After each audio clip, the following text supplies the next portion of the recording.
Are you all right? I am better now, I think. My mind is my own again. Blessed Andraste. I would never have forgiven myself had you died. Not after I brought you here. The fool I am. Please. Connor's not responsible for this. There must be some way we can save him. Yes. I didn't tell you because I believed we could help him. I still do. I'm sorry, my lady, but Connor has become an abomination. He's no longer your son. You! You did this to Connor! I didn't summon any demon, I told you! Please, if you'll let me help. Help? You betrayed me! I brought you here to help my son, and in return you poisoned my husband? This is the mage you spoke of? Didn't you say he was in the dungeon? He was. I assumed the creatures had killed him by now. He must have been set free.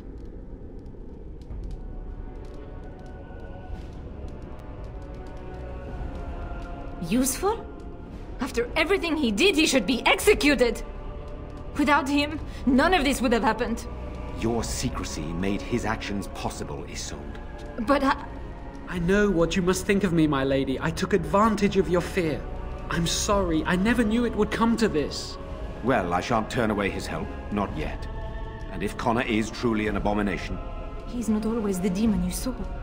Connor is still inside him, and sometimes he breaks through.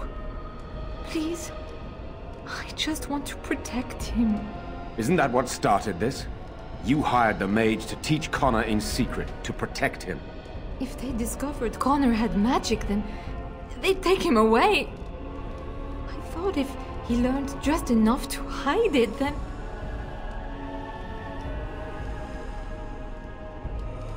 I think he ran upstairs, to the family quarters. Violence scares him. I know that sounds strange. He may have run up to his room, or... I don't know. The fighting may have scared Connor into... coming out again, and so he ran. So you're saying he may be vulnerable? Perhaps. Is there no other way? Upstairs in his room. I think the demon has been keeping him alive. So if we destroy the demon, then... Then my husband may perish. Yes. The demon in Connor needs to be destroyed. Killing Connor is the easiest way to do that, certainly. But there is another way. A mage could confront the demon in the Fade, without hurting Connor himself. What do you mean? Is the demon not within Connor? Not physically. The demon approached Connor in the Fade while he dreamt, and controls him from there. We can use the connection between them to find the demon. You can enter the Fade, then? And kill the demon without hurting my boy? No, but I can enable another mage to do so. It normally requires lyrium and several mages, but I have blood magic.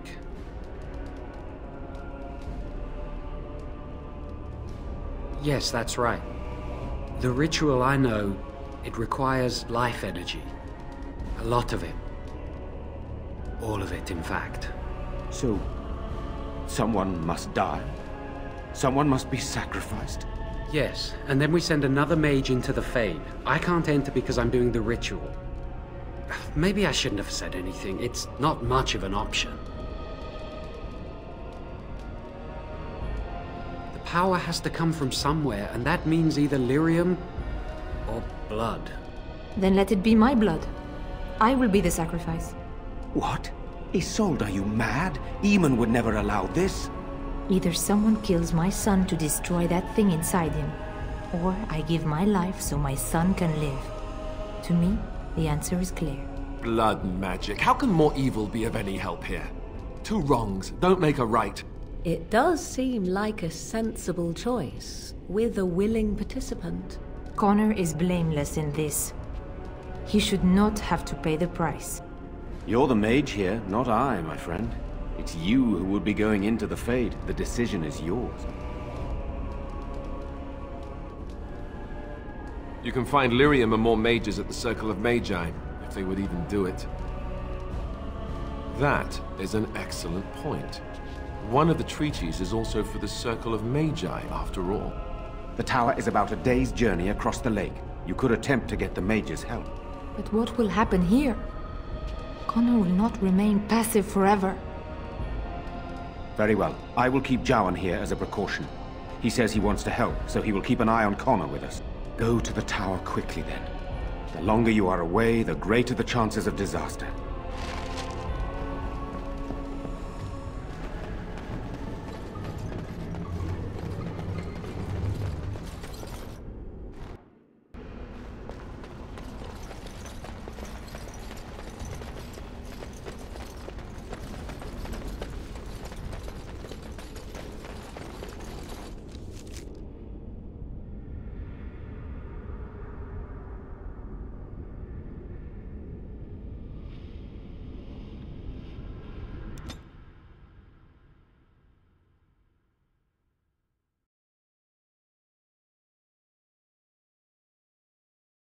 These beasts are surely dangerous. Let's make this quick!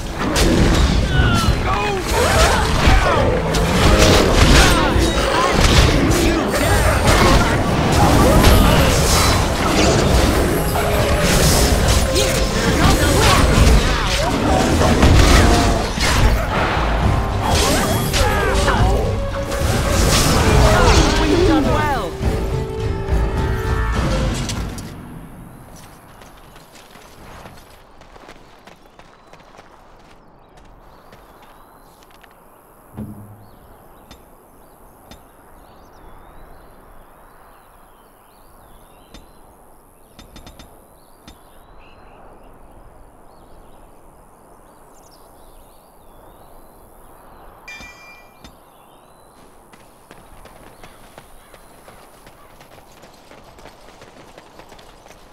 Yes.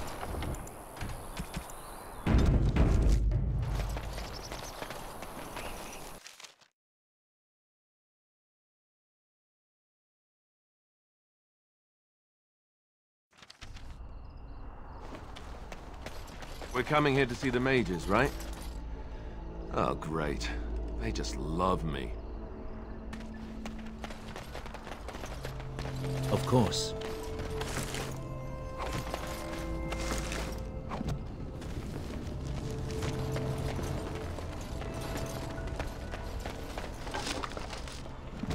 Very well. Yes. Well, look at this. I remember taking you across when you left with that fella Duncan.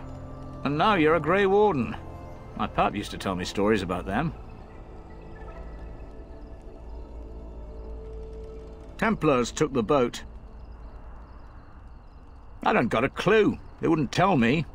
Gregoir just came down and said, "Don't you worry, Kester, we got it all under control, we do." Didn't say nothing else. And then he puts Carol in charge of my boat. Lissy, named for my grandmum she was.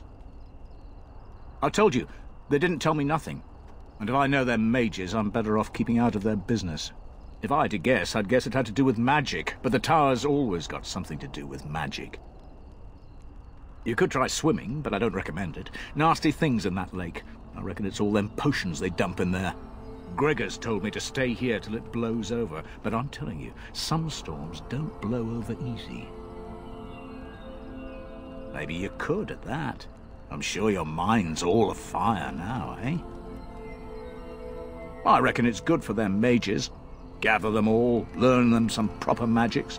I know what they say about mages, but the Maker made them for a purpose. If you can't trust him, who can you trust? Oh, I can't say that. I'm lucky he's good enough to give me the time of day.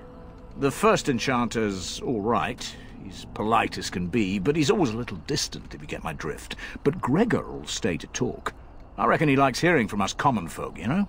He's a man to be respected, that Gregoir. All right. Keep safe, you hear?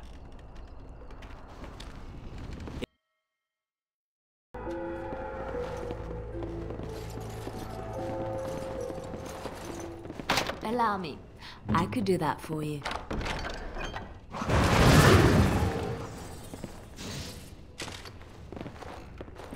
What are you looking at?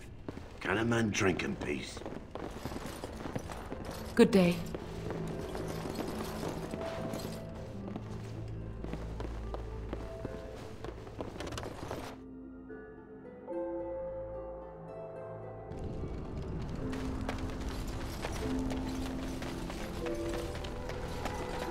How deep is this lake? Do you think we're allowed to swim in it?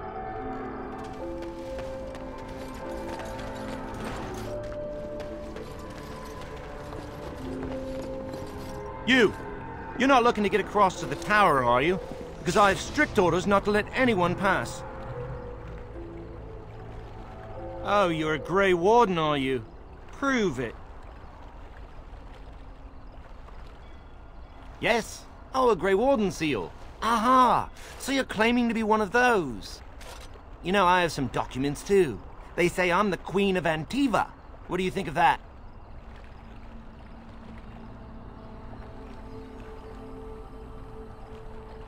Kill some darkspawn. Come on, let's see some righteous Grey Wardening.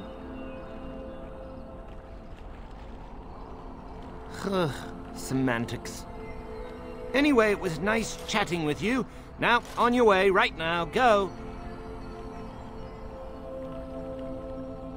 Oh, really? You think Greagoir would be upset with me for not letting you in? Wait, actually, he would. Good point.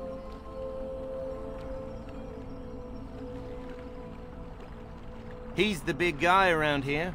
I bet he could deal with one Grey Warden. Alleged Grey Warden. Well, you want that I should take you there now? Come along, I suppose.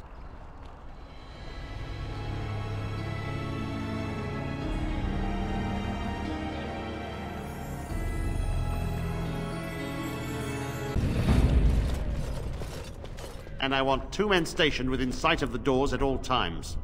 Do not open the doors without my express consent. Is that clear? Yes, sir. The doors are barred. Are they keeping people out or in?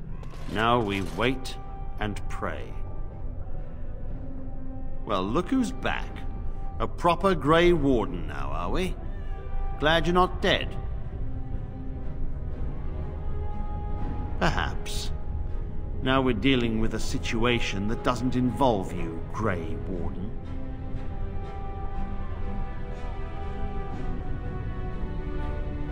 I shall speak plainly. The tower is no longer under our control. Abominations and demons stalk the tower's halls. We were too complacent. First Jowan, now this. Don't think I've forgotten your role in Jowan's escape. I suppose I cannot fault you for that, though Irving could have done more to prevent what happened. It set a dangerous precedent. I should have been more vigilant and urged Irving to be more wary. I can only hope that someday Jowan gets what he deserves. But right now I have other pressing concerns. We don't know. We saw only demons, hunting Templars and mages alike. I realized we could not defeat them and told my men to flee.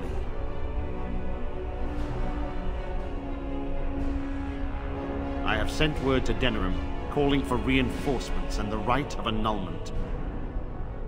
The right of annulment gives Templars the authority to neutralize the Mage Circle.